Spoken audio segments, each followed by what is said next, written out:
പച്ചമീൻ കറി ഉണ്ടാക്കാം. അതിന് വേണ്ടിയിട്ട് നമ്മൾ പച്ചമാങ്ങ തേങ്ങ അരച്ചാണ് വെക്കുന്നത്. അതിന് വേണ്ടിയിട്ട് ആവശ്യത്തിന് വെള്ളം എടുത്തിട്ടുണ്ട്. ഇത് വേകാൻ വേണ്ടിയിട്ട് അതിനകത്തേക്ക് 2 കഷ്ണം ഇഞ്ചി, ഒരു 4 വെളുത്തുള്ളി അരിഞ്ഞത്, ഇത്രയും നമുക്ക് വേകാൻ വേണ്ടി വെക്കാം. ഒരു 1 കിലോ മീനിൻ്റെ അളവാണ് ഞാൻ പറഞ്ഞത്. മാങ്ങ ഒരു മാങ്ങ ഫുള്ള് എടുത്തിട്ടുണ്ട്. പിന്നെ നമ്മുടെ മുരിങ്ങക്ക ഒരെണ്ണം ഫുൾ എടുത്തിട്ടുണ്ട്. ഓക്കെ, മാങ്ങയും മുരിങ്ങക്കായും എല്ലാം നല്ലപോലെ വെന്ത് വന്നിട്ടുണ്ട്. നമുക്ക് അതിനകത്തേക്ക് നമ്മൾ വൃത്തിയാക്കി വെച്ചിരിക്കുന്ന മീൻ ഇട്ട് കൊടുക്കാം. ഓക്കെ, നമുക്ക് ആവശ്യത്തിന് ഉപ്പ് കൂടെ ഇട്ട് കൊടുക്കാം. മീൻ നല്ലതായിട്ടൊന്ന് വേകട്ട്. ഈ സമയത്ത് നമുക്ക് നമ്മുടെ അരപ്പുണ്ടാക്കാം. ഓക്കെ, നമുക്ക് ഒരു മുറി തേങ്ങ ഞാനിവിടെ അരമുറി തേങ്ങയുടെ ക്രഷ് ചെയ്താണ് എടുത്തിരിക്കുന്നത്.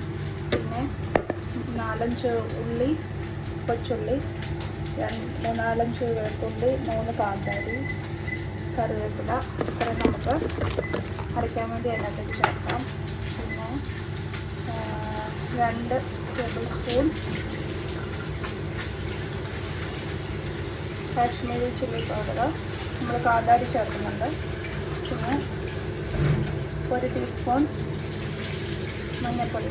ഇത്രയും നമുക്ക് ഒന്ന് നല്ല നേർമയായിട്ട് അരച്ചെടുക്കാം.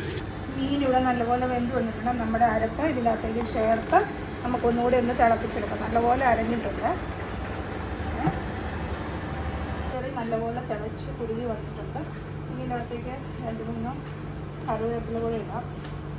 ഓക്കെ, അപ്പോൾ രുചികരമായ ഒരു ഡിഷാണ്. സോ ഓഫ് ചെയ്യാം. ആദ്യമായിട്ടാണ് ചാനൽ കാണുന്നതെങ്കിൽ കമൻറ്റ് ചെയ്യാനും ലൈക്ക് ചെയ്യാനും സബ്സ്ക്രൈബ് ചെയ്യാനും മറക്കരുത്.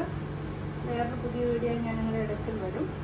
ഇത് ചോറിൻ്റെ കൂടെയും ചപ്പാത്തിയുടെ കൂടെയും അപ്പത്തിൻ്റെ കൂടെയൊക്കെ കഴിക്കാൻ അതിരുചികരമായ ഒരു ഡിഷാണ്. ഇത് ചട്ടിയിലായതുകൊണ്ടാണ് പിന്നെയും തിളച്ചുകൊണ്ടിരിക്കുന്നത്. നമുക്ക് ഗ്യാസ് ഓഫ് ചെയ്തു. ഇത് നിങ്ങൾക്ക് ആവശ്യമെങ്കിൽ 1 ടീസ്പൂൺ പച്ച വെളിച്ചെണ്ണ കൂടെ ഇതിൻ്റെ മുകളിലേക്ക് ആഡ് ചെയ്യാം.